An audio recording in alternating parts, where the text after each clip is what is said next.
Hello everyone, my name is Todo and welcome to yet another comparison video. Today we will be comparing the Chaos Dwarfs of 8th edition with the now Chaos Dwarfs of Old World Almanack.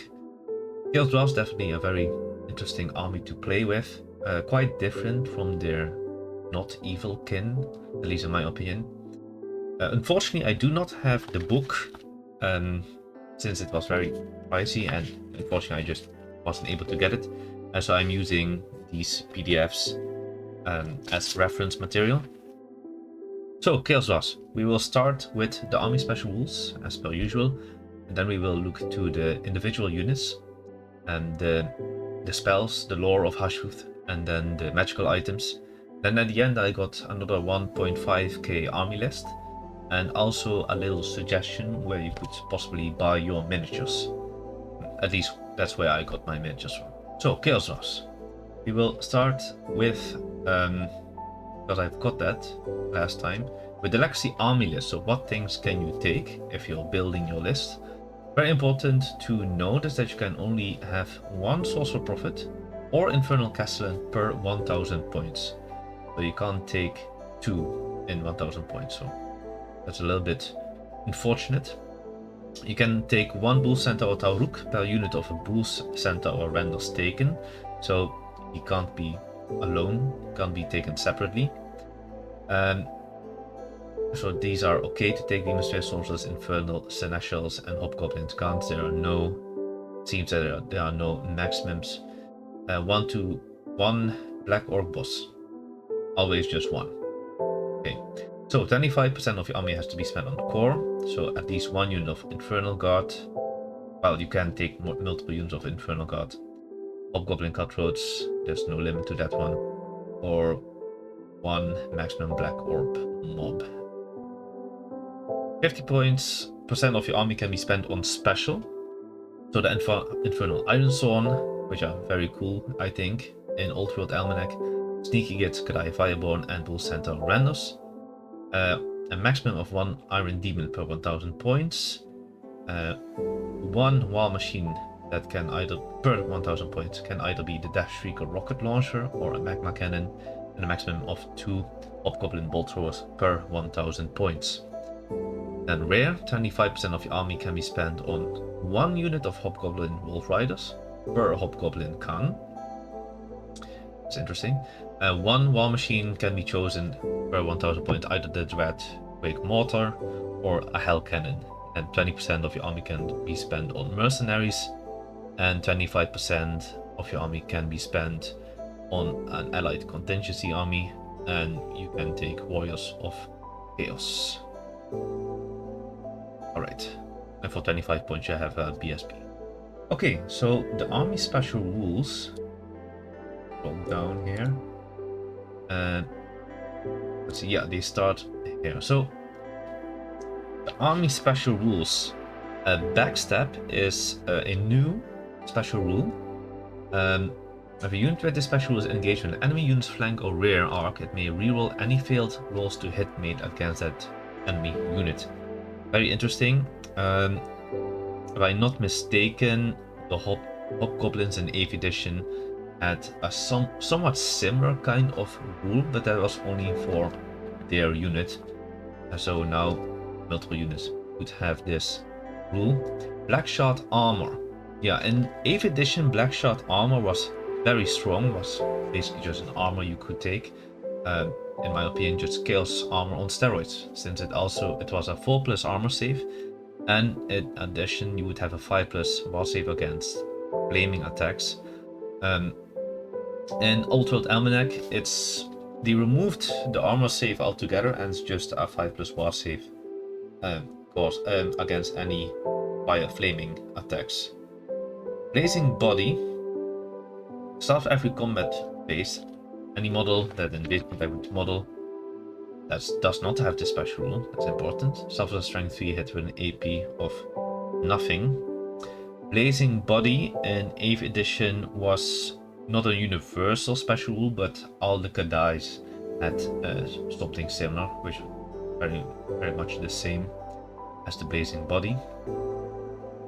Unfortunately, also in 8th edition, there was like a negative part on it, which was that you had to take toughness steps at the start of the second turn.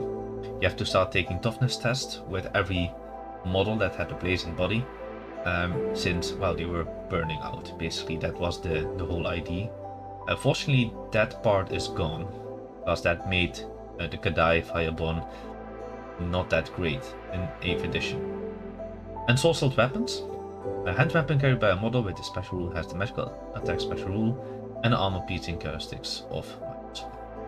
That's nice. That's about the same as in the past, as in 8th edition. Except in 8th edition it would also give you +1 strength, if I'm not mistaken. Hellbound. A Hellbound model has a 6+ wall save against any wound self-attack caused by a non-magical enemy attack, and gain both the fear and magical attacks special rule. And you would get terror if you already had fear. Once per game, a Hellbound model may reroll 1 scatter dice or 1 terror dice. However, should you make like misfire, you would have a -1 on your roll. Hellbound has changed quite a bit actually. So Hellbound in the past was an upgrade that you could take for your war machines. Let me just see if I can find it anywhere. And it would give you a +1 strength and +1 toughness. And normally nothing. Here it is. Yeah. So Hellbound war machines cause fear and have their toughness and wounds characteristics. Oh, that's it. Yeah, toughness and wounds would increase both by 1. Yeah, that's crazy. Yeah, so they definitely changed that. That would be way too strong in Old World. Also, when a misfire is rolled for the war machine in addition to the usual effect, D3 wounds are automatically inflicted on the crew. So the drawback was also, well, more huge in 8th edition. That seems to be a little bit more forgiving in Old World. But the +1 toughness, +1 wound is gone, so no toughness 8 wounds iron demons anymore, unfortunately. Resolute. Resolute is this kind of the same actually as an 8th edition. Also, I really love the flavor text. It's so cool. Chaos Dwarfs are grim and determined warriors that abandon position with great reluctance. It sounds very cool, but well, the effect is very negative, since you suffer a -1 modifier to the result of any free roll or pursuit roll, which was the same as in 8th edition. All Chaos Dwarf flee and pursue 2d6 -1. So that's a negative rule. On the other hand, I have the feeling that most armies in Old World have at least one negative rule or something. For example, the Chaos Demons have warp spawned, which meant that if you are being hit by a magical weapon, you would not have your ward save. So I believe that at least most armies have something negative. Or for example, the Tomb King's Dryas Dust, which makes flaming attacks even more scary. Anyway, Stampede. Impact attacks caused by a model with a special rule have an armor piercing characteristics of -2. Yeah. So that one is also new. Something that's not directly on this page is the rule Contempt, which they had in 8th edition, which meant that Chaos Dwarf and Bull Centaur's units are not subject to penning tests caused by friendly units which are destroyed or fail a break test within 6 inches of them, unless that unit is itself a Chaos Dwarf or Bull Centaur unit. So basically meaning that your Chaos Dwarfs would not run away, would not flee, if, for example, your Hobgoblins would flee or break. So that universal rule is gone. The Sorcerer's Curse was also a universal rule. It's up there anyway. Anyway, we will see it in a bit. We will see it in a bit. Actually, we're going to see it right now anyway, since we're going to cover the units next. So we're going to start with the Sorceress of Hashut. And you have two options here. You got the Sorcerer Prophet for 195 points, which is quite the point drop actually. In 8th edition, the Sorcerer Prophet was 265 points, so it's quite a point drop there.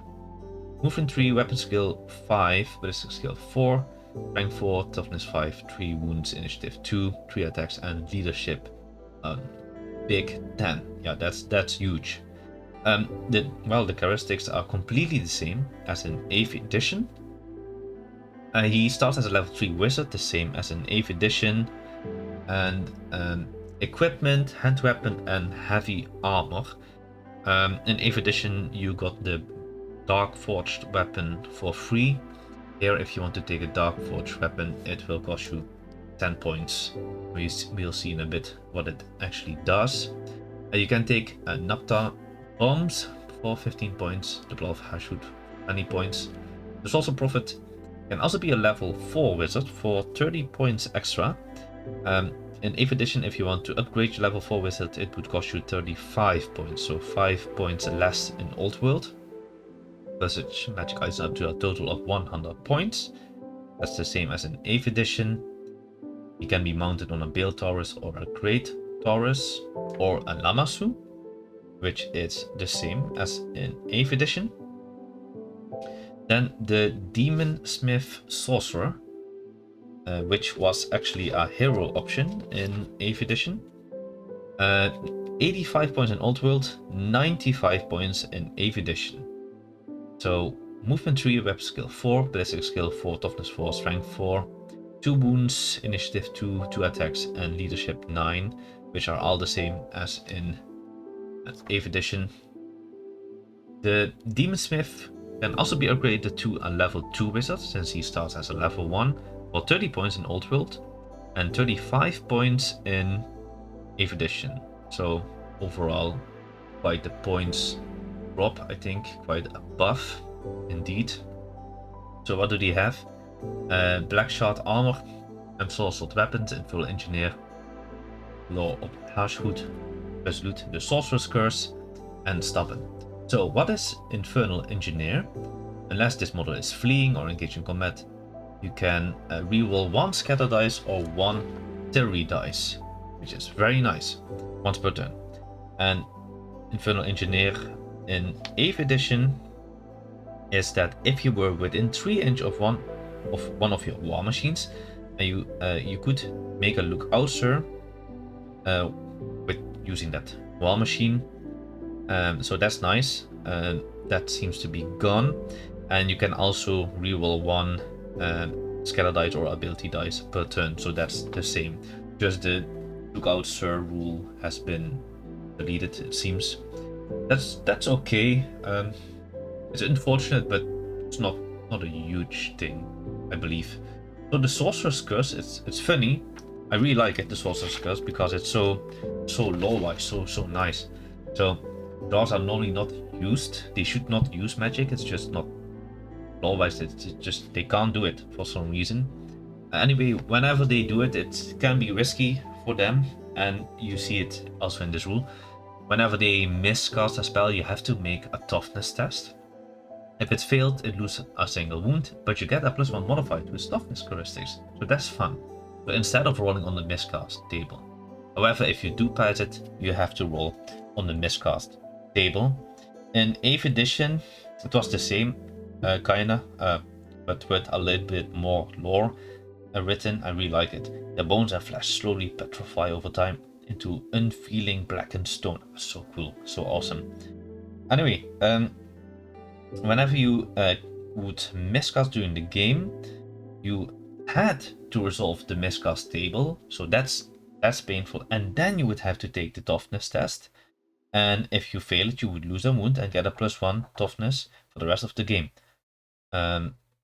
However, should they survive subsequent failures, simply cause additional wounds to be inflicted instead.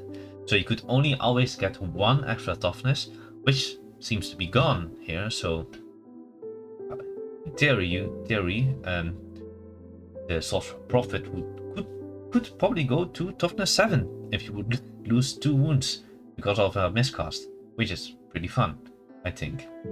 So that's nice, and also it's not double. You don't have to roll on the miscast table and take the toughness test. It's either one of the two. So definitely a buff in Old World. Alright, then we got the Infernal Guard Commanders. We got the Infernal Castellan for 125 points. A bit of a points increase from 8th edition, 105 in 8th edition. Movement 3, weapon skill 6, that's high. Ballistic skill 4, strength 5, toughness 5, 3 wounds, 3 initiative, 4 attacks, leadership 10. But I do see quite some buffs on the characteristics. So in 8th edition he had a strength of 4, 2 wounds and 3 attacks. So definitely stronger, and for 20 points that's actually quite okay, I think. Definitely no problem at all. The Infernal Seneschal is like a smaller variant of the Infernal Castellan, and actually this unit did not exist in 8th edition, so very nice that they added that one. Gives you a little bit more flexibility. So they come with hand weapon and heavy armor. Yeah, so heavy armor being a 5+ save in 8th edition, they would automatically get a black shard armor, so 4+ armor save. Anyway, you can give him a dark forge weapon for 10 points. And let's see. That's not even an option in 8th edition, so that's interesting. A great weapon for 4 points, which was also not an option in 8th edition. The Fireglaive for 10 points, that is an option. 15 points in 8th edition. Hailstorm Blunderbuss, that's cool, was also not an option in 8th edition, so that's nice. Pistol for 5 points, that's the same as in 8th edition. The Napta bombs, he could not take that in 8th edition. You can give him a shield for 2 points, that's the same as in 8th edition. And you can purchase magic items up to a total of 100 points. In 8th edition, the Castellan could only go to 75 points, so a little bit more flexibility here as well. The Bull Centaur Tauruk, very cool model. Basically a centaur with the face of a dwarf. I love it. Just the idea is fantastic, I believe. 145 points in Old World, 155 points in 8th edition. Movement 7, weapon skill 5, ballistic skill 2, strength 5, toughness 5, 4 wounds, initiative 4, 4 attacks, and leadership 9. The same as in 8th edition. So equipment, he has a hand weapon and heavy armor.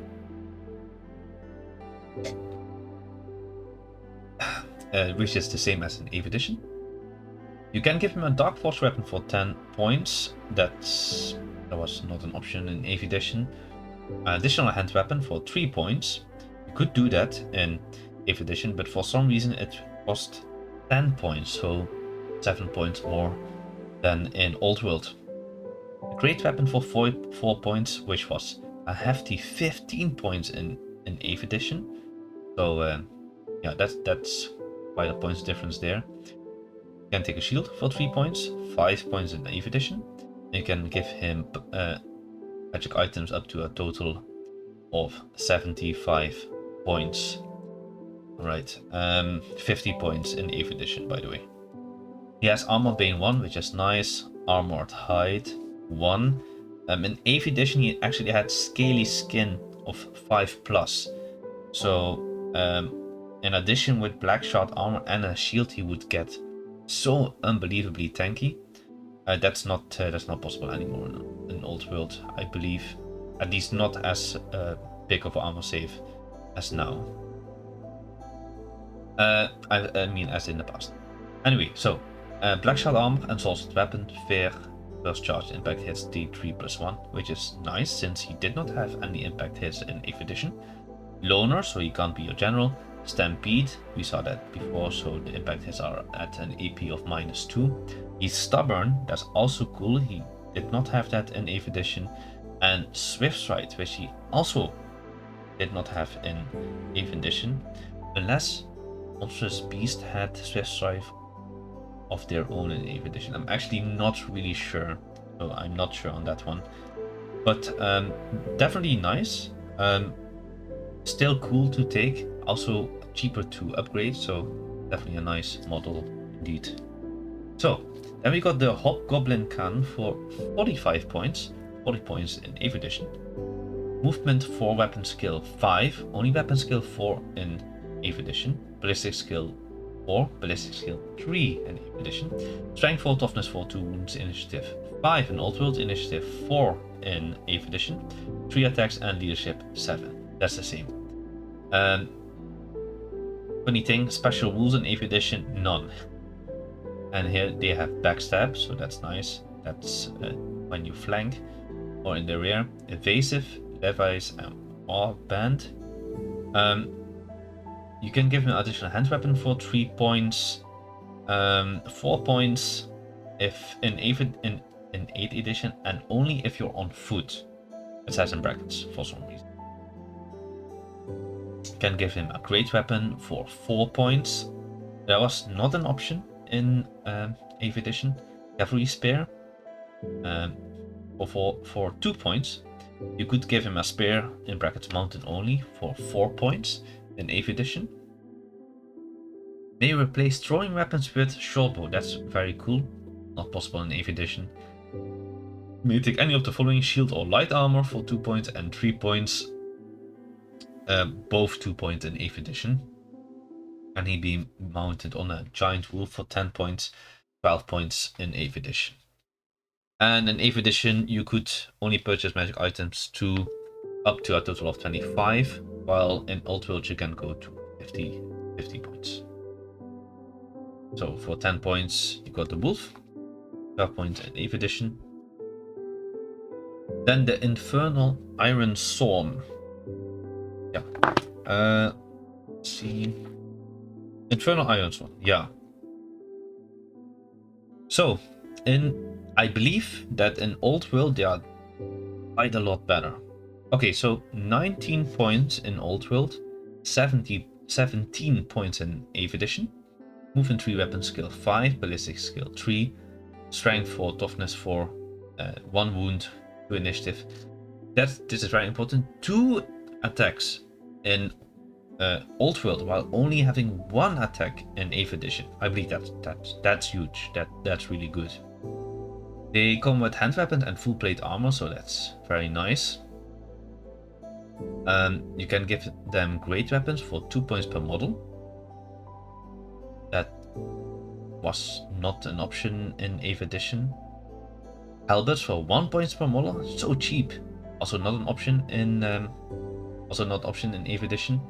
Shields, they already came with shields in 8th edition.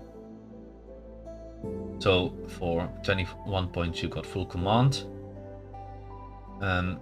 You can purchase a magic standard up to 100 points. In 8th edition you can only go up to 50 points. The Overseer can take a pistol or napta bombs.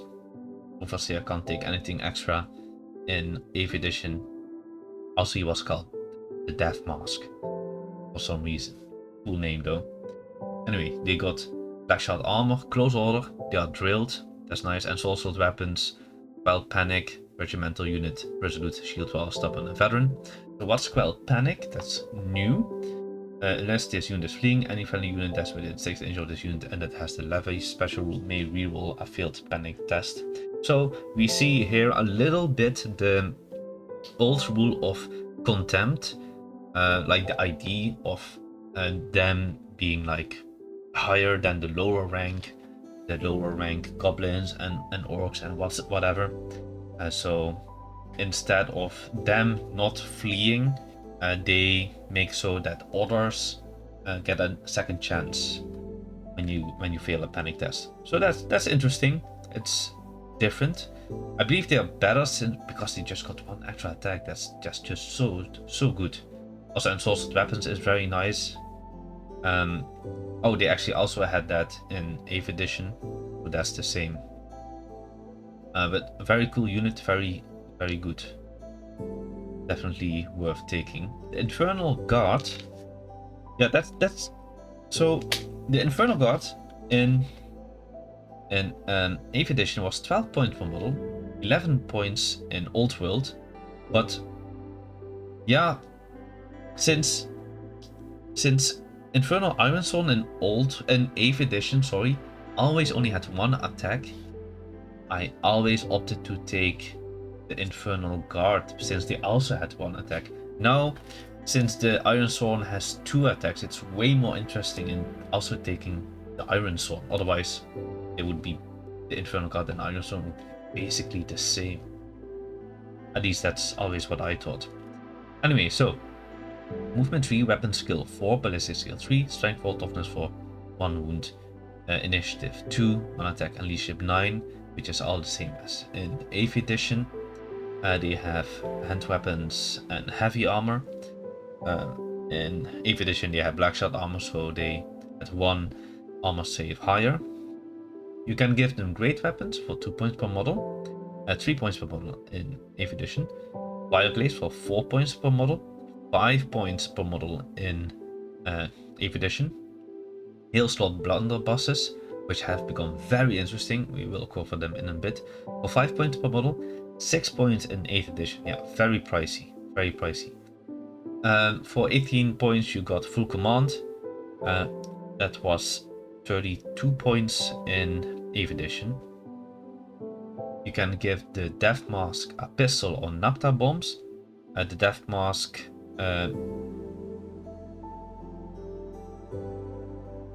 aha. Oh yes. Yeah, that was okay. So Death Mask is the Overseer in 8th edition. So they swapped the name. So that's also interesting to see. You can give him a pistol for 2 points or napta bombs for 5 points. So that is a little bit cheaper than in Old World. You can give them the Drilled special rule or a Blackshot armor special rule. Drilled is very interesting since they can freely redress the ranks. That's very nice since Chaos Dwarfs are so slow. Anyway, with movement 3, it's maybe interesting to, well, get the Drill special rule, put them in march formation and start walking, running. You can give them Blackshot armor special rule for 1 point per model. That could be interesting, definitely. It's hard to say. It's only interesting if you know that your enemy is going to have any flaming attacks, otherwise I would skip it. So they are close order, detachment, regimental unit, so you can either choose.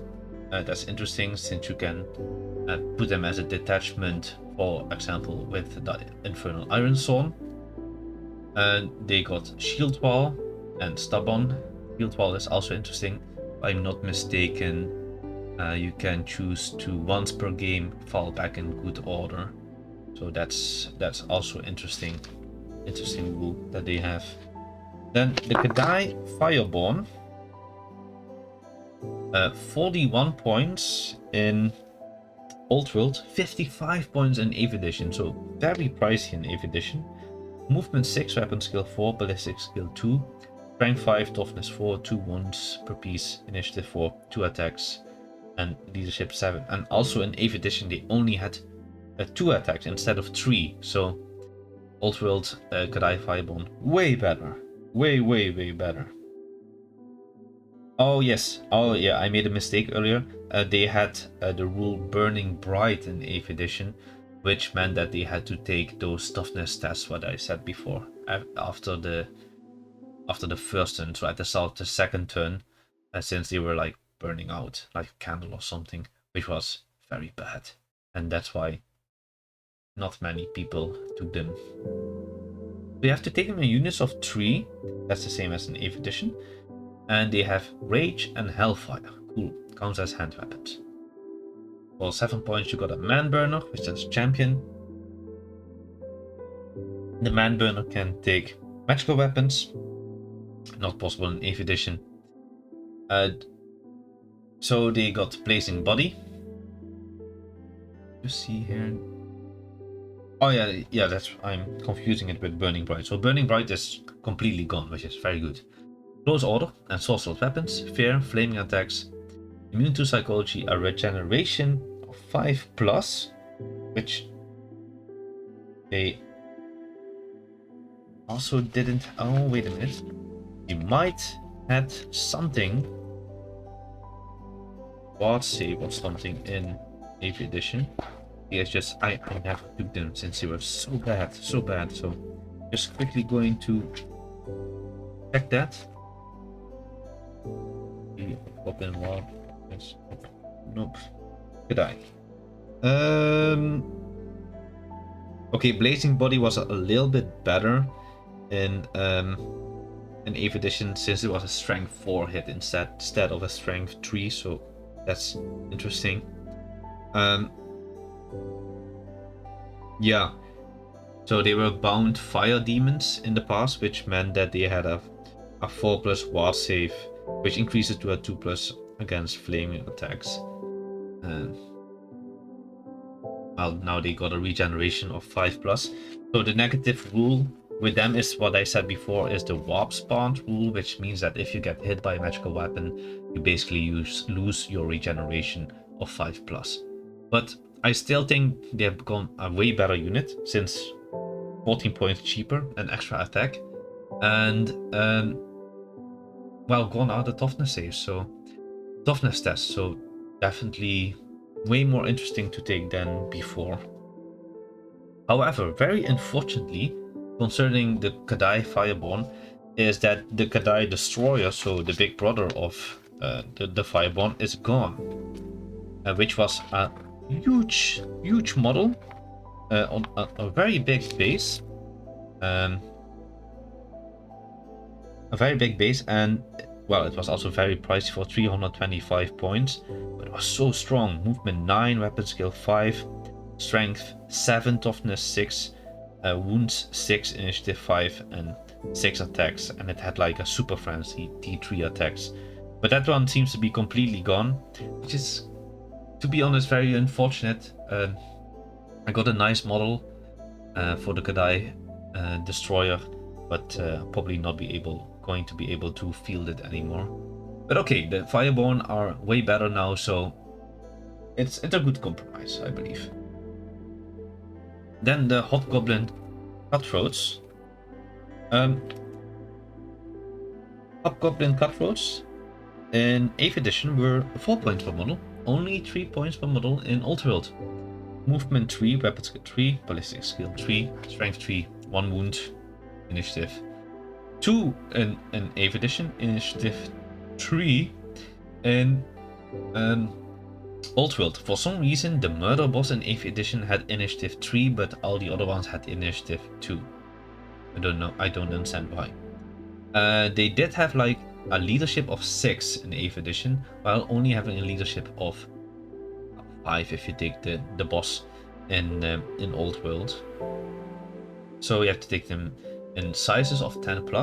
In 8th edition, you had to take them in a unit size of 20+. So, well, okay, a little bit more flexibility in Old World. Hand weapons and shields. In 8th edition, they got hand weapons, light armor, and throwing knives. So, yeah, a little bit different there. You can replace the shields with short bows. If you want to take any bows in 8th edition, it would cost you 1 point per model instead of it being free. The entire unit may take light armor for 1 point per model. Yeah, this is very weird. In 8th edition, it's half a point per model to take shields. Bizarre. Well, fortunately they took out all those half points and whatever, because that got confusing anyway.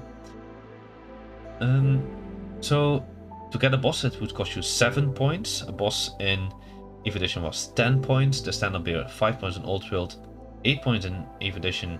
This edition 5 points in Old World, 4 points in 8th edition. You got Backstab, that's nice. Close Order, Horde, Levies, and Warband. They also got Backstabbers in 8th edition, but it was a tiny bit different, I believe. Just a tad though, nothing Nothing too crazy. Can't find it.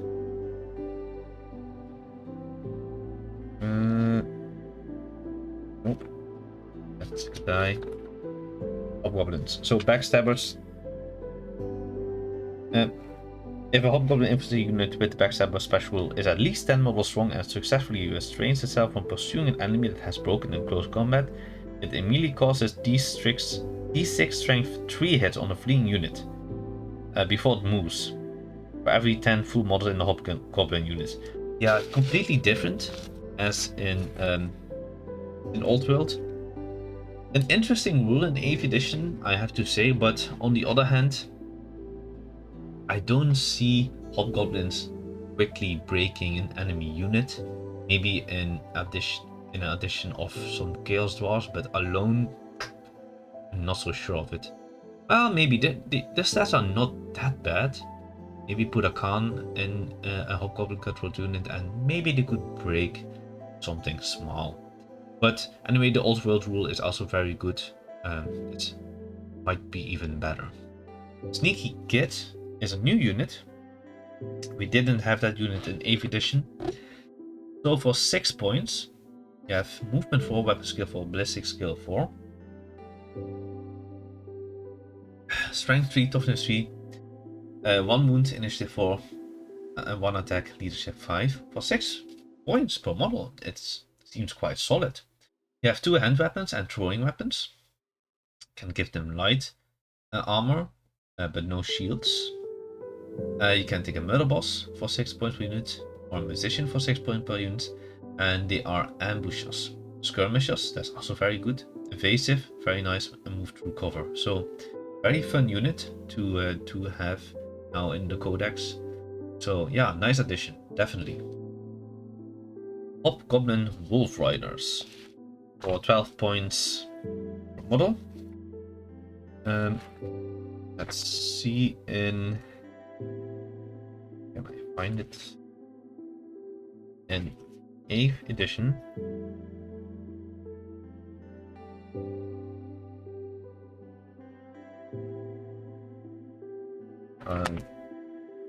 There they are. In 8th edition, they were also 12 points per model. So the Giant Wolf is movement 9, weapon skill 3, ballistic skill 3, strength 3, toughness 3, 1 wound, initiative 2. Initiative 2 in 8th edition, initiative 3 in Old World. So definitely the Old World variant is being better already. 1 attack and leadership 6, that's the same. Hand weapons and light armor in 8th edition, but also shields in Old World. So another point for Old World. You can give them cavalry spears for free. If you want to give them spears in 8th edition, it will cost you another 1 point. You can give them short bows for 1 point per model. 2 points for bows in 8th edition. So 8 points for the boss. 10 points for the boss in 8th edition. Stand bearer 6 points, 10 points also in 8th edition. Musician is 6 points, 5 points in 8th edition. You can give them the Feigned Flight special rule for 2 points per model, or the Reserve Move special rule, so that they can move a little bit more for 1 point per model. That was not the case in 8th edition. You could give them Fast Cavalry, which is nice, but works a bit different. They also had the rule Cowardly Despoilers in 8th edition. So what was that? Yeah.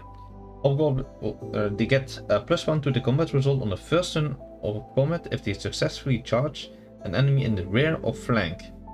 But if they are themselves charged, they suffer a -1 to hit on the first turn of combat. Yeah, that's really bad. Yeah. So good that rule is gone. It was way too risky. If you get charged, and well, that unit would be doomed. Bull Centaur or Renders. Also very cool models. Centaurs with dwarven heads. Let's see. Find them. There. Bull Centaur Renders are 56 points In Old World, only 40 points in 8th edition, so 60 points more in Old World. Movement 7, weapon skill 4, ballistic skill 2, strength 4, toughness 5, 3 wounds, initiative 3, that's the same, 2 attacks, and leadership 8, that's all the same.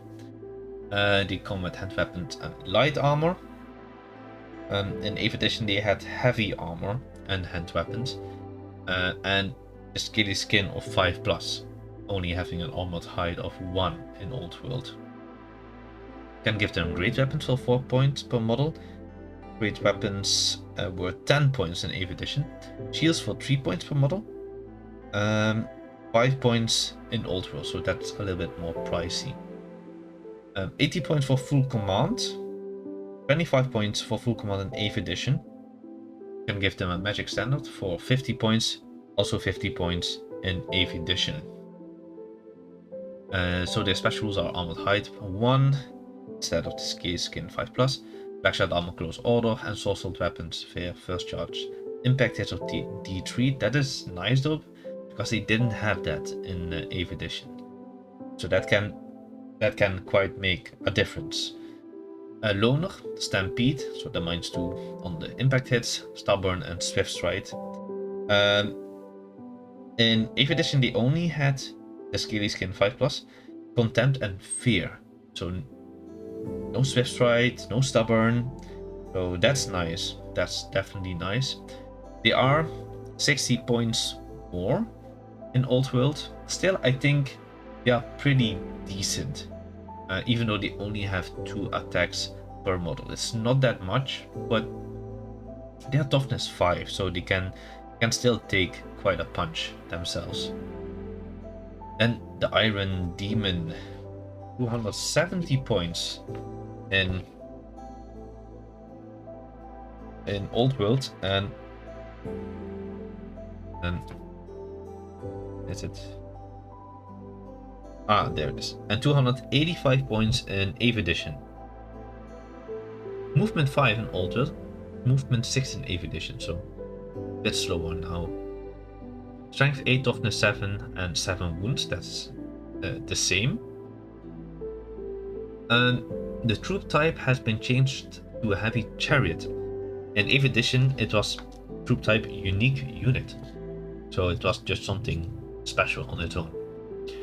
The Chaos Dwarf crew has been upgraded a little bit as well. Weapon skill 4 is the same, but they got a ballistic skill of 4, while only have a ballistic skill of 3 in 8th edition.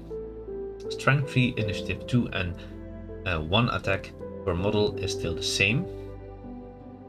So you got the steam cannonade. So those are like the cannons that it had. Well, the 2 smaller cannons. Just take the correct page.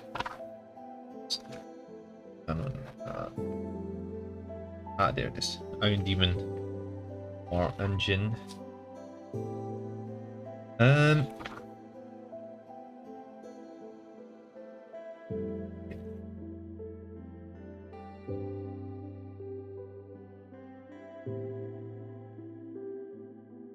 that's weird. Seems my pages are a little bit. Anyway, I still know it a little bit by heart. So, what does it do? The steam cannonade. It's interesting. So let's have a look at it first. There it is. So you roll 2 artillery dice, and then you start shooting on strength 5 and AP -1. That is cool. That's definitely cool. Since the ballistic skill of the crew got better, so you're going to shoot a bit better. However, in Old World it became cumbersome, so you can't actually move and shoot, which was not the case in 8th edition. You could move and shoot, just not march. So that's a bit unfortunate. Anyway, the Iron Demon can't march anyway. If you want to march, you let's see where does it say. Yeah, lumbering destruction. But if instead you roll a d6 and you add its result to the model's movement characteristics. Yeah. However, if you roll a natural 1, something has gone wrong and is rendered immobile. Yeah, that was not the case in in 8th edition. He was not going to randomly stop walking. You can still, if you want, put different war machines at the model's rear within 8 inch of its base, so that's nice. So you can drive around your magma cannons or hell cannons if you want, so that's cool. So you got the grinding wheels, which is basically your stomp attack have an armor piercing characteristics of -2. The Iron Demon in 8th edition also had the stomp attacks, but the negative part on it was that you couldn't make your thunder stomp attacks on well, larger things like monstrous infantry or something, which is now the case, unless it's the troop type is behemoth. Okay, but so on most things you can still stomp, which is nice. That was not the case in the past. Yeah. Oh yeah, and so you got your impact hits of d6 plus 1, and then you also have your stomp attacks. Yeah, so both of them. That's very nice. Yeah. So one more thing about the steam cannonade. It's actually very safe to shoot with it, since you only lose 1 wound if you roll 2 misfires. If you roll 1 misfire, you have a -1 to shoot for that turn, but there's no chance of it suddenly blowing up. So that's definitely that's very good. That's very nice. You can also take the Skullcracker upgrade. Then instead of the steam cannonade, so that will be gone, you get a better impact hit variant with 2d6 plus 2 and armor bane of 1, which is also nice. I'm not really sure which one is better, since you can't move and shoot anymore with the steam cannonade, so the Skullcracker has become more interesting, I do think. Yeah, but that's something I had to experiment myself with also. Alright, then we get the mount options. So the first one is the Great Taurus. So the Great Taurus, if you want to take a Great Taurus, will cost you 160 points. 145 points in 8th edition, so 15 points more expensive nowadays. Movement 6, weapon skill 5, strength 6, extra 1 toughness on your lord, on your source of profit, for example, so he will then be a toughness 6, which is nice. Initiative 3, that's the same, and for attacks that's also the same. A Great Taurus, which was in the past a Pale Taurus. Oh no, wait, I'm mistaken. Sorry. Oh, we were just checking the Pale Taurus. Oh, the Pale Taurus in 8th edition was 225 points. Wow. Yeah, that's quite pricey. That's quite pricey. Yeah. So no, a huge buff actually. 65 points buff. I was looking at the Great Taurus. The Great Taurus is 105 points, 145 points in 8th edition, and 120 points in Old World. And characteristics wise, let's see. So the difference is that in 8th edition, the Great Taurus was also strength 6 instead of strength 5. And it has a toughness of 5, so it doesn't give you a toughness extra in Old World, so it would be the same kind of toughness basically. If you have your sorcerer profit, they would both be toughness 5 and plus 4 wounds still, so still good. 3 attacks in Old World, 4 attacks in 8th edition. So they got blazing. Let's see, do they both have the same? Yeah, blazing body, bone of fire, close order, fly, fierce charge, glass target, storm attack, swift strike, and terror. The Pale Taurus has 1 extra stomp attack, but for the rest they are the same. The Taurus in in 8th edition also had Blazing Body. And they had an extra rule, which was called Fueled. Let's see, does it have? No. Fueled by Fire. So what does that say? Great Taurus cannot be wounded by spells from the Law of Fire. That's funny. In addition, if the Great Taurus is the target of a successfully cast spell from the Law of Fire, it immediately regains T3 wounds lost earlier in this battle. Yeah, that's gone. That would be because there is no more Law of Fire. So yeah, it makes sense that it's gone.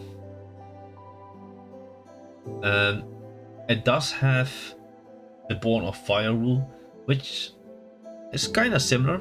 You have a 3+ war save against any wounds suffered caused by a flaming attack special rule. So instead of the Law of Fire, it's like flaming attack special rule, and you're not completely immune against it since you have a 3+ war save, but that's still very good. Yeah, still very good indeed. You got the Trampling Hoofs. That's with the strength of the mount and AP of -1 with flaming attacks. And you got one attack that you can make with the Goring Horns, which is 1 extra strength on AP -3 and actually strikes first. Yeah. So definitely a good mount option. Not too pricey, I think, and still pretty good.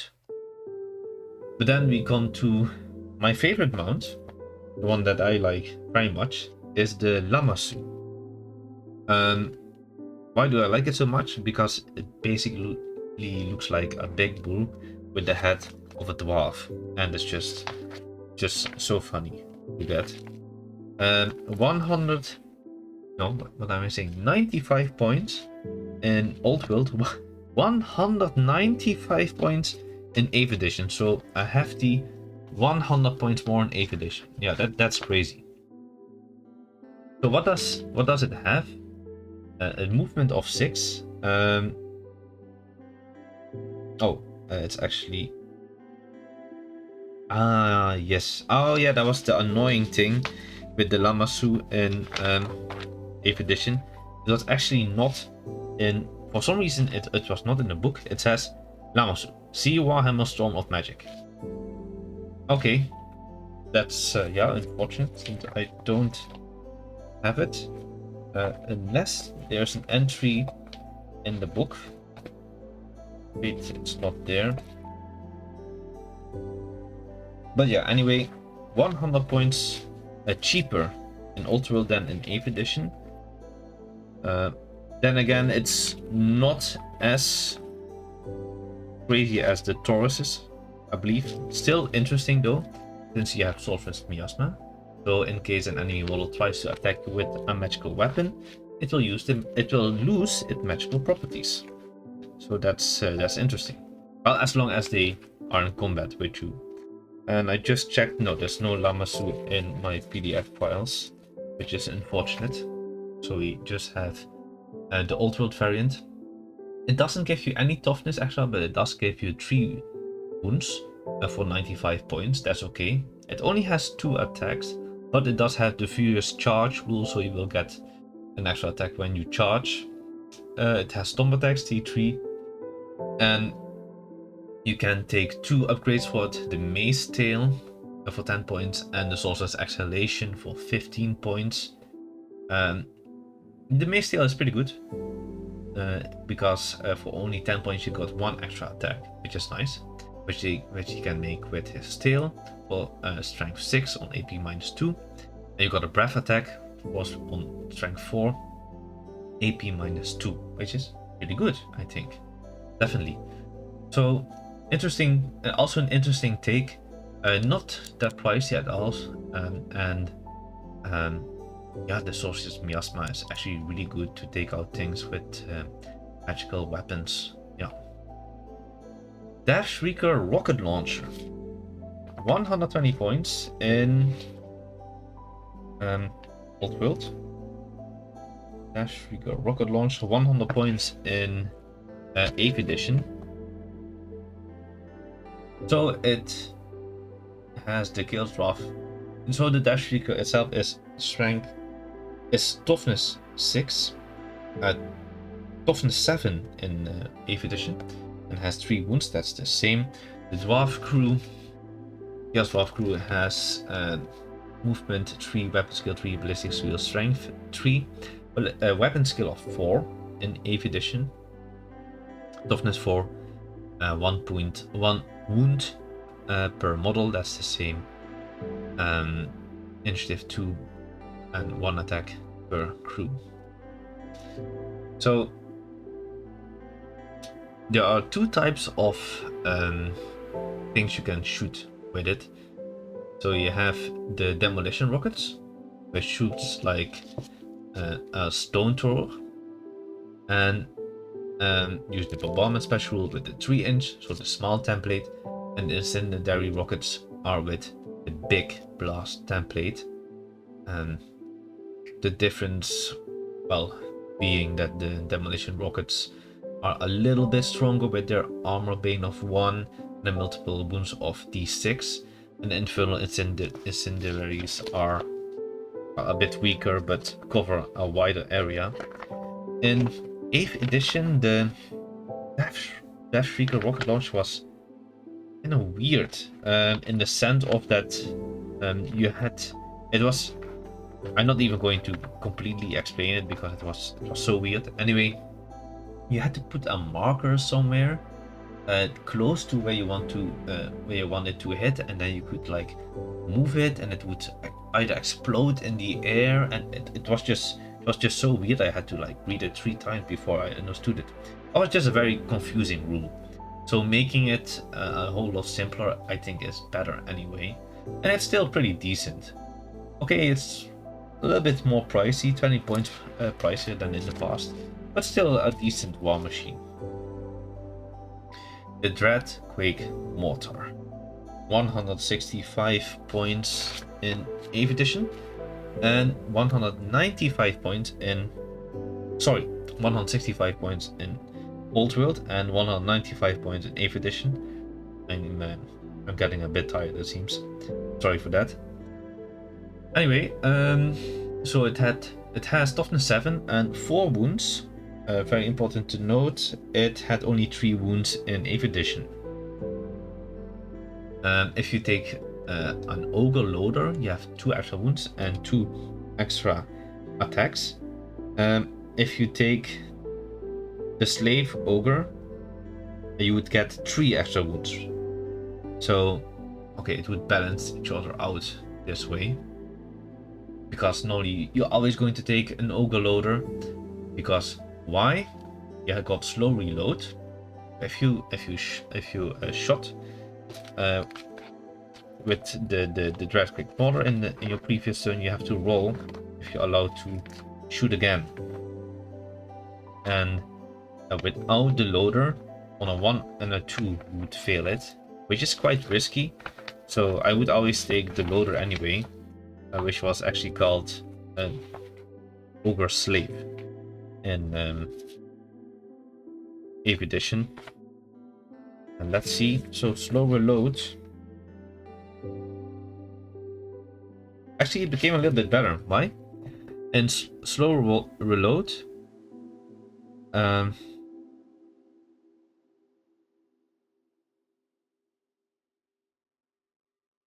Unless a slave ogre is present as part of the war machine's crew, after the mortar has fired once, you must roll a d3 on a 3 plus on a d6 whenever you wish to fire it again. So in the past you had to always roll. If you had to take the slave, otherwise you couldn't shoot the next turn anyway. And if you take the slave, it's still a roll of a 3 plus. That was very risky in the past. Oh my god, was that risky? But then again, I do have to say, it also was quite a bit stronger. So the range is the same from 12 inch to 72 inch, but strength 3 and strength 6 in the middle, while in 8th edition it was strength 5 and strength 10 in the middle. So quite a bit stronger in the past. But at least it's more reliable in Old World, since with the Slave Ogre, only on a roll of a natural 1 you will fail it, and then it cannot shoot the next turn. So I do think that it has become more reliable in Old World, and I absolutely still see people taking it. The Magma Cannon is a fire thrower, which he also was, of course, in 8th edition. For 125 points in Old World, 145 points in 8th edition. Toughness 6 in Old World, toughness 7 in 8th edition. 3 wounds. The model has 3 wounds. Chaos Dwarf crew is the same as the other Chaos Dwarf crew, so what's the difference is being the weapon skill.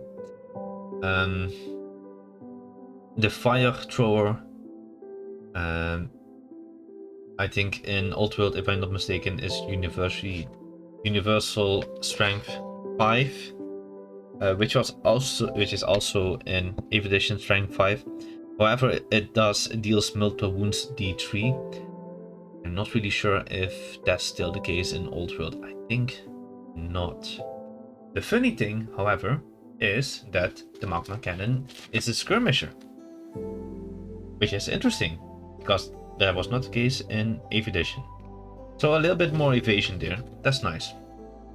Hobgoblin Bolt Thrower is a new addition to the Codex, which I'm very happy for because that's a nice, pretty cheap war machine for only 45 points. You get a Bolt Thrower with ballistic skill 3. It's alright. Not fantastic, but it's pretty decent and it's a nice addition. We didn't have that one in 8th edition. Alright, then we get to the Chaos Dwarf magic items. Just take the correct page real quick.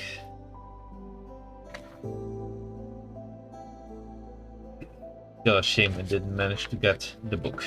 Alright, anyway, so the first weapon that we have is the Black Hammer of Hashut. 60 points in Old World. The Black Hammer of Hashut also existed in 8th edition for only 35 points. So what does it do in Old World? Strength plus 2, AP minus 1, has killing blow, flame attacks, magical attacks and multiple wounds d3. Against models with the flammable special rule, this weapon also has the killing blow special rule. Yeah, so what was the difference in 8th edition? It was also plus 2 strength, but any flammable model successfully wounded is killed outright. And that would be insane in Old World. Like vampire counts, Tomb Kings, it would completely get obliterated by the old version of the Black Hammer. So it makes sense that they changed that. But quite pricey for 60 points. Still decent-ish. However, it's quite pricey for 60 points. Right, the Dark Maul. In 8th edition there was a weapon called the Dark Mace, so it's kind of similar. 50 points in Old World. What does it do? Just the strength of the model on AP minus 2, it has killing blow and magical attacks. Any model that suffers one or more unsafe wounds from the Dark Maul must immediately take a strength test. If test is failed, the enemy loses an additional wound. What is the difference? The Dark Mace in 8th edition also had the killing blow, but then in addition, once per game, you can inflict an automatic wound on every model in base contact, including their own mount, with no armor save possible. Yeah, that was weird in 8th edition, and for 60 points was not really worth it. So I do think the Dark Maul right now in Old World is better than the Dark Mace of 8th edition. The Dagger of Malice, 35 points. The Dagger of Malice in Old World was 20 points, but was a bit different. So in Old World it has Frenzy and Hatred all enemies and magical attacks. And you cannot lose this rule, which is nice, the Frenzy rule. While in 8th edition it was only the bearer of this weapon suffers Hatred. Okay, that's it. So for 15 points more you got Frenzy, and you can never lose it. So that's nice. Then we got the Raven Scepter that does not exist in 8th edition. What does it do? Strength +1, no AP, magical attacks when making roll to wound for a hit caused by the Brave Set or a roll of 4+, it's always a success regardless of the target's toughness. Alright, I think even though most of your characters have quite high strength anyway, so I'm not really sure how I feel about this one. Magic armor. Alright, so the first one is the armor of Bazarak the Cruel. There's nothing like that. However, the name is interesting. The name reminds me a little bit of the legendary Lord of 8th edition, which was... No, never mind. Razoav, the Ashen Prophet of Hashut, was that legendary Lord. For some reason, I have the feeling there was a Chaos Dwarf called Yada Yada the Cruel. So, anyway, it's a suit of full plate armor, and you have immune to psychology and magic resistance of -2. Pretty good. Maybe interesting to put on a Sorcerer Prophet and a Lamasu, for example. The Mask of the Furnace, you can wear it with other armor, and it would give you an extra armor value by 1. In addition, you have a 3+ wall save against any wounds suffered that were caused by attack that has the flames attack special. Also interesting.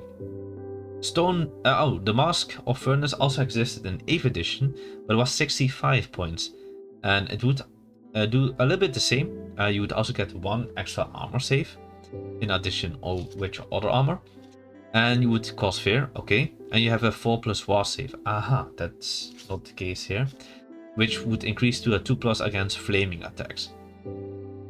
Yeah, I'm thinking the 8th edition one is a bit better, because for 25 points more, you have a universal 4+ war save and a 2+ against flaming attacks. It is a bit unfortunate, but might have been too strong, I think, in Old World. So we got the Mantle of Stone. In 8th edition, it was called the Stone Mantle. So Mantle of Stone, you can take this item multiple times since it has the asterisk. The Ray of a Mantle of Stone has a +1 modifier to the toughness, but a -1 modifier to the initiative. It's the same. Exactly the same as in 8th edition, except that in 8th edition it's 10 points more expensive. Hell Shard. What does that do? It's 20 points. With the Ray of the Hell Shard loses their last wound to an enemy attack. During the combat phase, the unit that made attacks of d6 strength 5 hits with an AP of -1. That did not exist in 8th edition. No. The Lamasu's Beard. That's a funny name. So, a magic standard, what does it do? A unit carrying the Lamasu Beard has a 6+ wall save against any wound suffered and gains magic resistance -2. It's interesting. In addition, whilst within 6 inches of the model, can the standard friendly units have a 5+ wall save against any wound suffered during the shooting phase and gain the magic resistance -1 special, which is pretty good. 65 points is a bit pricey though. The Ashen Banner. For 30 points, an animal that does carrying the Ashen Banner during the shooting phase has an additional -1 to a hit modifier. Actually pretty good. For 30 points, that's actually pretty good.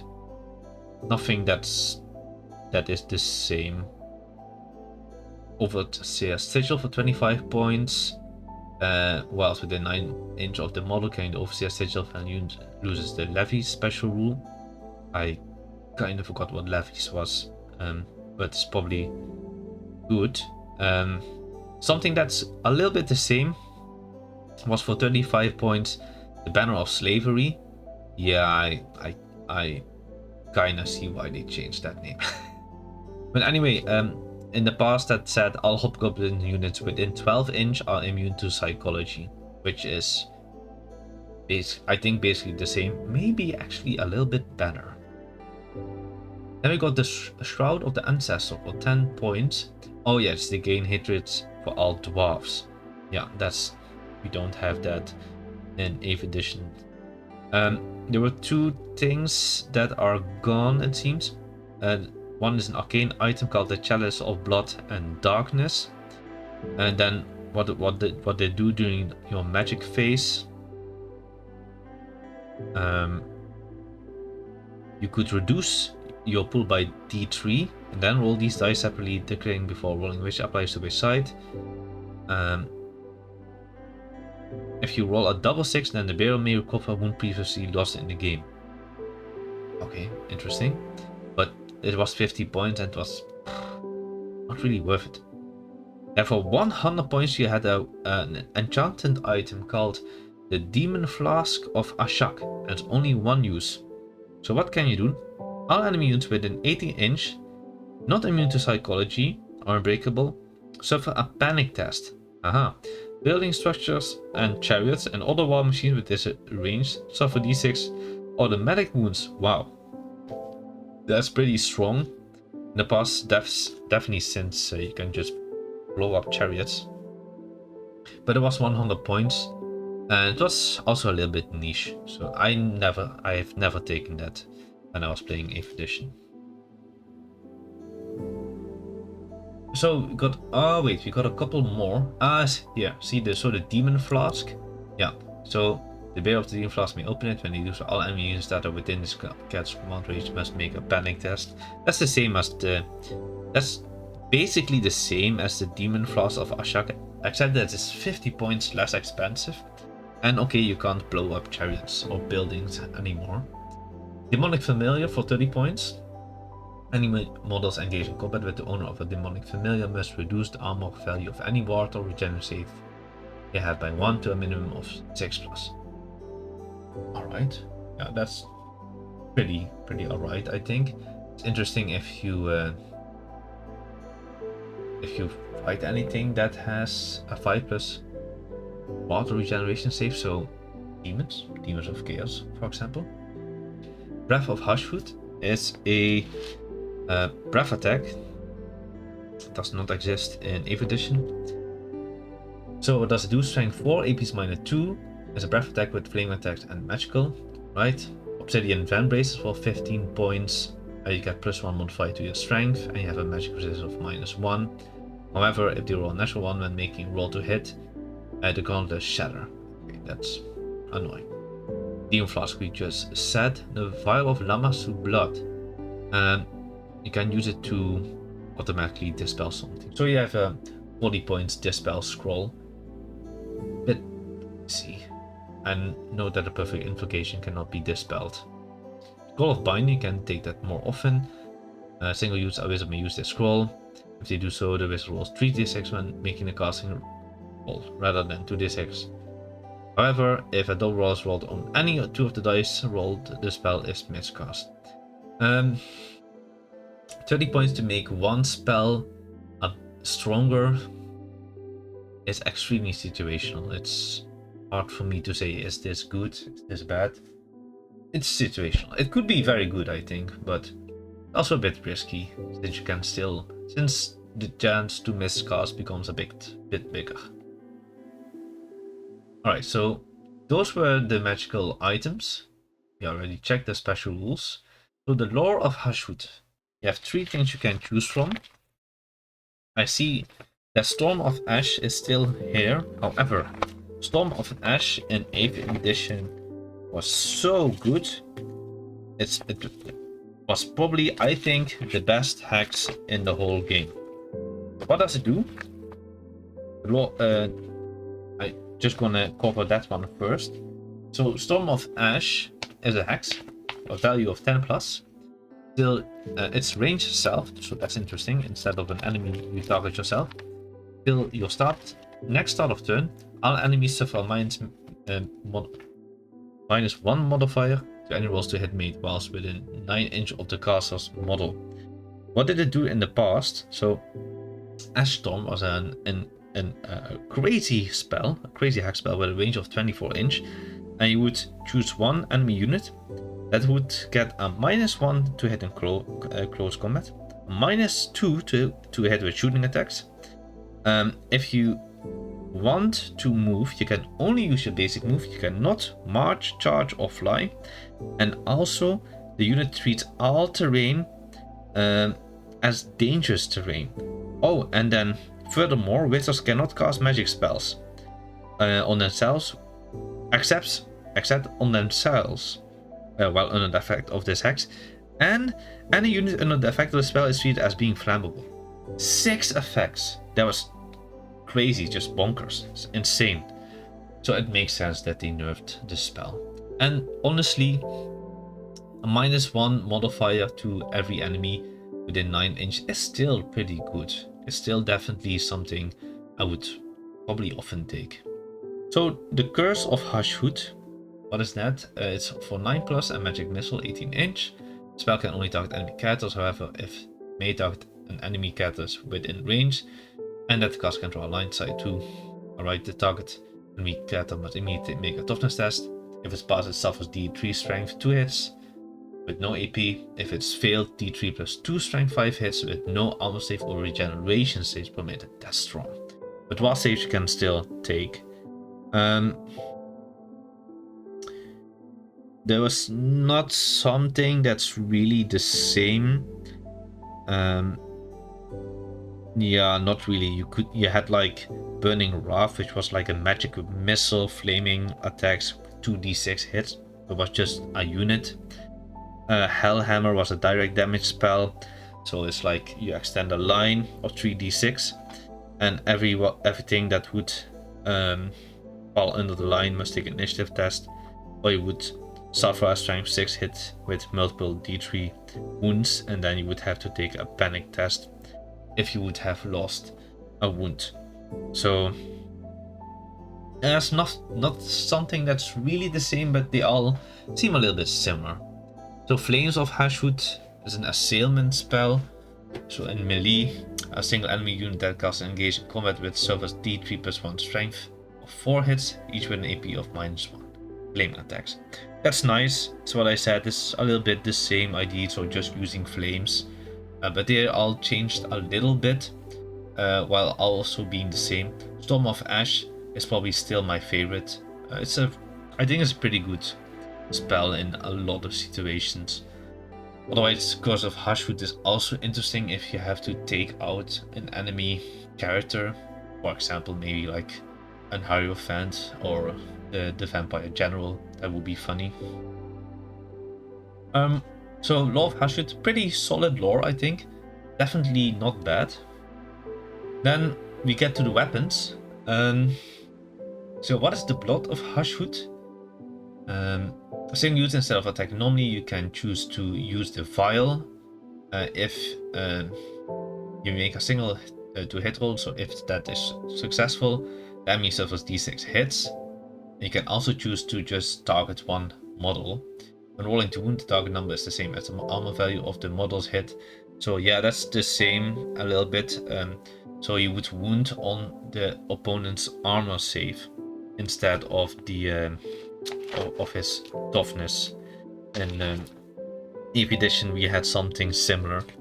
I think it's also called the Blood of Hashut. So still a pretty decent upgrade. However, I think most units will not have as good as an armor save anymore as in 8th edition. For example, like Chaos Warriors. So it's a little bit, since some, like in Chaos Warriors, you could give something a 1+ armor save. Okay, you can still go to a 2+. So it's still good. Debatable on which enemy you're fighting. It could still be very good. Darkforged Weapon. It's also still kind of the same. So, and at the beginning of the game, you have to roll a d6, and the result of the d6 will give you something extra on the Darkforged Weapon. Just trying to see if I can find it. Ah, there it is. So, Darkforged Weapon. One is you will get flaming attacks. One in 8th edition would give you +1 on your channeling. 2 would give you hatred. 2 in 8th edition gives you a strength 3 flaming breath attack. Okay. 3 is life bane, multiple wounds d3. In 8th edition it was called, that one was malignant and would give you eternal hatred. So you would never lose hatred. So a little bit better than a malignant of Old World. 4 is Diomer Leech. I definitely butchered that. And the barrel of this weapon gains a magic resistance -1 rule. 4 in 8th edition was Life Bane, multiple wounds D3. 5 is Hellforged, you have got an extra strength. In 5 it was the Droma Leech, but it would give you a +1 when you would dispel. So dispelling attempt, so that was pretty strong. Spell Lord, if this bearer of this weapon is a wizard, they may apply a +1 modifier to any casting rolls. If the bearer is not a wizard, you get an extra AP. 6 in 8th edition was Possessed. The weapon wounds on 2+ regardless of the target's toughness. However, if a 1 is rolled, a further wound is inflicted on the Demonsmith instead. Normal armor saves and wild saves may not be taken against this self-inflicted harm. Yeah, funny. Yeah, interesting. Very different, but both 6s are still pretty good. +1 modifier to any casting is very good, or an extra AP is also very good. And in 8th edition, wounding everything on 2+ is kind of crazy if you start fighting monsters with this weapon. But still, a pretty good weapon. I would definitely take it. Fire Glaive, so it can shoot, and otherwise it's basically an halberd. So if you shoot with it, it has strength 4, AP -1 on 18 inch, and it has armor bane of 1. In combat it was strength +1, so basically the halberd, strength +1, AP -1, armor bane 1, and requires 2 hands. Trying to see if I can find the 8th edition variant. I believe it to be the same actually. Just it's not really structured well in the old book, unfortunately. I can't seem to find it. Okay, well, anyway, it's not a big issue. It's about the same, I believe. It was an okay weapon. The thing that I didn't really like with it is that in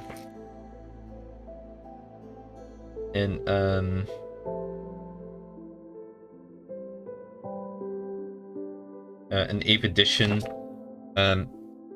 not many things could actually take it. I think only Infernal Ironsworn. So yeah. Oh no, so you could give it to your...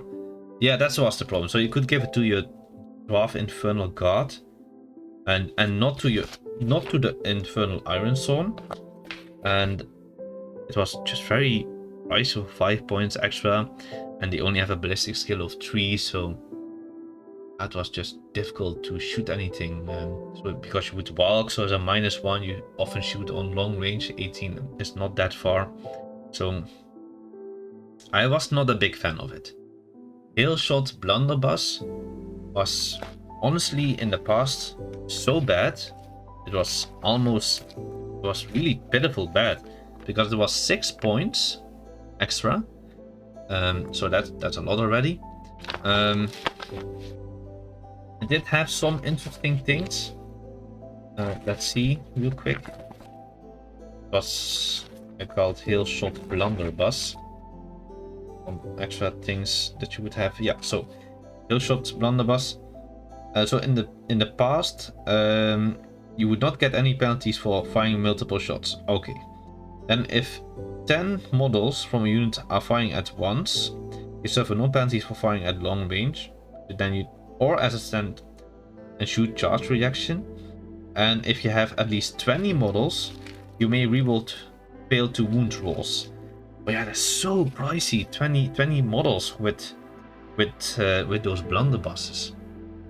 And now if you look at it, a model armed with a Hailshot Blunderbuss suffers no negative modifiers for firing at long range, so that's one that's already better, because yeah, they didn't have that. Or well, they did have that only if you had 10 or more models shooting. You get no negative modifier for multiple shots, none for stand and shoot, and if in addition, if 10 or more models belong to the same unit to shoot, they may reroll any rolls of natural 1 when shooting. But yeah, it was just way better. way better than in the past, because it was just so pricey to take. So I'm a huge fan of it. Strength 3 it doesn't seem much, but you got multiple shots D3, and on AP's -1 it's still pretty good, I think. Yeah, I just see now that these should be a little bit more to the right. Anyway, so definitely better than in the past, at least in my opinion. Then finally we got the Napta bombs with a range of 6-inch. No, wait a minute. Yeah, 6-inch range, strength of 3, and no AP. Flame attacks, bonus, and quick shot. If the roll to hit is successful, net the bomb costs D3 plus 1 hit to this target and muted, rather than only 1. Yeah, that's nice. It's alright, I would say, but 6 inches is not that far. A bit situational. I think if you get in 6-inch anyway, you might rather charge than shoot with it. Or unless, well, you could. It's quick shot, so you can use it to stand and shoot. So it's alright, I would say. Oh, actually, you don't want to walk and shoot with it since it's ponderous. So you get a -2. No, that's not good. That's not good. Alright, anyway, so that's the codex. Pretty interesting stuff, I believe. Definitely not bad. First, I would like to show a list that I made. So it's 1,499 points. We got us also profit. I made him at 4. I put him on the Lamassu, because I just really love that model. I'm gonna show it to you in a bit. Gave it the Mask of the Furnace. I still have to experiment which lore I like the most, but demonology looked quite interesting. 4, I got 2 Infernal Gods with blunderbusses, and I made them detachments, because they are going as detachments with the Infernal Iron Sworn. And then we got 1 unit of Hobgoblin Cutthroats, Trollbows, and 1 Iron Demon. Just an experimental list. I'm not completely sure if this is a good list, but I think it's pretty decent. You got some things to shoot, some things that are pretty decent in combat as well. Sorcerer Prophet can fly around a bit, be annoying. So that's my take on it. Then finally, I would like to show where I get my models. I'm not saying that you should get your models from there, but I do think they have some interesting sculpts, and that's Lost Kingdom Miniatures. I'm actually not sponsored by them or anything. It's just I believe they have some really cool miniatures. These are the normal Chaos Dwarfs. They look really cool. These are the Bull Tower units. Also a very cool unit. And there is the Lord on the Llama. So just look at that sculpt. I really like it. It's just a huge bull with a dwarf head. It's very fun. And I personally don't know any alternative. If you know any alternative, please let me know. I'm always looking for more interesting models. But anyway, these are also very nice. And yeah, I use them myself. So, well, that's my take on Chaos Dwarfs in Old World and in 8th edition. So final thoughts. I do think they've become better. A lot of buffs mostly. Things became cheaper. What's sad, okay, the Kadai Destroyer is gone, which is quite sad since it was also a cool model, I believe. Since I also got it from here. See if I can quickly find it. See if I can find it. See here they got the cannon. This one I use as the Dreadquake mortar. That's also interesting. I'm not sure if I can. There it is. So I use this one. It's called Magmarine Devastator. I use this model as the Destroyer, which is a cool model. So unfortunately that will not be possible anymore. So that's unfortunate, but all in all, I think it's a pretty good army, and yeah, I would like to hear you guys' thoughts on it. Please let me know anything in the comments, and I hope to see you next time.